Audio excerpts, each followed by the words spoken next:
भगवान की 16,108 पत्नियों में सबसे अमीर पत्नी कौन है? सत्यभामा जी ने कहा, अरे इंद्राणी, ये सब तो हमारे द्वारिका में है, जो तुम्हारे स्वर्ग में है इससे बढ़िया तो पार्क हमारे द्वारिका में है। स्वर्ग की बराबरी कोई नहीं कर सकता। अब तो सत्यभामा जी को गुस्सा आ गया, हमारा कल्प वृक्ष चुरा रहे। अब इंद्र आए, भगवान से कहा, प्रभु क्या कर रहे हैं आप? भगवान बोले, हमारी पत्नी की आज्ञा है, कल्प वृक्ष ले जाएंगे। आपको क्या लगता है, राम कृष्ण एक हैं कि अलग अलग हैं? मैया अलग अलग हैं। तो भगवान का दूसरा विवाह किससे हुआ? जोर से, जाम्बवती। तीसरा विवाह हुआ भगवान का सत्यभामा से। किनसे? सत्यभामा जी एक बार बोली, हमें कल्प वृक्ष चाहिए। भगवान की 16,108 पत्नियों में सबसे अमीर पत्नी कौन है? सत्यभामा जी। इसलिए सत्यभामा जी का अलग सेटअप था। भगवान ज्यादा उनको ही लेके घूमते थे। एक बार क्या, भगवान रुक्मणी जी को लेके घूमे तो सत्यभामा जी बोले, आप उनको ही लेके घूमते रहते हो, हमें तो घुमाते नहीं हो, हमें भी घुमाओ। तो भगवान स्वर्ग चले गए। तो स्वर्ग में माता जी ने, सत्यभामा जी ने कल्प वृक्ष देखा। तो इंद्र की पत्नी इंद्राणी, अच्छा मैयाओं को भी ना बड़ी टसन रहती है, तेरे पास ये, मेरे पास तो ये है, तेरे पास थोड़ी है। इंद्राणी के पास सत्यभामा जी बैठी, भगवान घुमाने ले गए स्वर्ग। चलो आपको स्वर्ग वर घुमा के लाते। गए भगवान घूमने। इंद्राणी, अच्छा इंद्र घुमा रहे हैं भगवान कृष्ण को, और पत्नी स्त्रियों के साथ पुरुष। तो इंद्र की पत्नी सत्यभामा जी को घुमाने ले गई बगीचा। तो वहां स्वर्ग में कल्प वृक्ष है। तो सब घूमते हुए सत्यभामा जी ने कहा, अरे इंद्राणी, ये सब तो हमारे द्वारिका में है, जो तुम्हारे स्वर्ग में है इससे बढ़िया तो पार्क हमारे द्वारिका में है, इससे बढ़िया गार्डनिंग तो हमारे यहाँ है, इससे अच्छे महल तो हमारे द्वार। अच्छा, द्वारिका का वैभव भगवान का है, इंद्र का क्या लगना है? स्वर्ग से करोड़ों गुना श्रेष्ठ वैभव द्वारिका का था।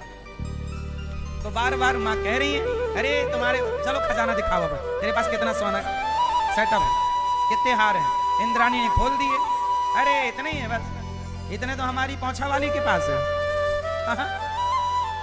अरे घूम रही है इंद्राणी, इतने तो हमारे पोंछा वाली को हम दे देते, ले जा। अब इंद्राणी ने सिर नीचे कर लिया। भगवान, अब भगवान की पत्नी है ना सत्यभामा जी। अब इंद्राणी को लगा कि मैं भी एक बात बोल दूंगी, बहुत बोल रही हैं आप, मन में सोचा। तो वो ले गई कल्प वृक्ष के पास। कहां ले गई? तो कल्प वृक्ष के पास ले जाके बोली, देखो ये वृक्ष। सत्यभामा जी बोली, बहुत सुंदर है। तो इंद्राणी बोली, आपके द्वारिका में है? अच्छा, कल्प वृक्ष केवल स्वर्ग में था। कल्प वृक्ष की मर्यादा है कि वो केवल स्वर्ग में रहेगा और कहीं नहीं रहेगा।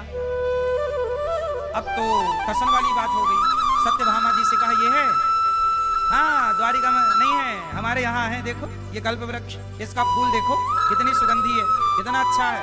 ऐसा पुष्प कहीं नहीं है, ऐसा पेड़ कहीं नहीं है, हमारे स्वर्ग में ही सब मिलता है और कहीं नहीं है। स्वर्ग की बराबरी कोई नहीं कर सकता। अब तो सत्यभामा जी को गुस्सा आ गया। तुरंत भगवान से कहा, यहाँ आओ, हमने आपसे आज तक कुछ मांगा? भगवान बोले, कुछ नहीं मांगा, आज मांग रही हैं, ये वृक्ष ले चलो उखाड़ के। अब भगवान बोले, हे भगवान क्या हो गया? अब बोली, नहीं नहीं हमें चाहिए, इसने हमें बोल दिया तुम्हारे द्वारिका में थोड़ी है, जहां हमारे महल के बगीचे में लगाना इसको, चलो। अब पत्नी की आज्ञा, अब पत्नी की आज्ञा कैसे टाले भगवान? अब भगवान उखाड़ने लगे। तो इंद्राणी ने बुलाया इंद्र को, सुनो, चोरी चोरी चोरी, हमारा कल्प वृक्ष चुरा रहे। अब इंद्र आए, भगवान से कहा, प्रभु क्या कर रहे हैं आप? भगवान बोले, हमारी पत्नी की आज्ञा है, कल्प वृक्ष ले जाएंगे। इंद्र बोले, नहीं, ये स्वर्ग का है, आप नहीं ले जा सकते। ले भैया, इंद्र तलवार निकाल के ले आए। देखो जरा, ये इंद्र भी आगे पीछे डोल रहे थे और जरा सामान ले जाने लगे तो तलवार ले आए। दुनिया स्वार्थी है। आप किसी से जैसे आपके घर मेहमान आए, आप बढ़िया पकौड़ी खिलाओगे, लस्सी पिलाओगे, शरबत पिलाओगे, और जरा उसने कह दिया कि भाई साहब जरा 50,000 की जरूरत है। तुरंत सारे लस्सी वस्सी हटा। 50,000 हमारे, अरे कल ही हमने दे दिए, तुम परसों आधे हम दे देते। आपसे कोई कुछ ना मांगे तो आप शरबत पिलाओगे, पर कोई मांग ले तो आप कहोगे ले शरबत भी दी और 50,000 भी। सही है। तो ये दुनिया ऐसी चलती है।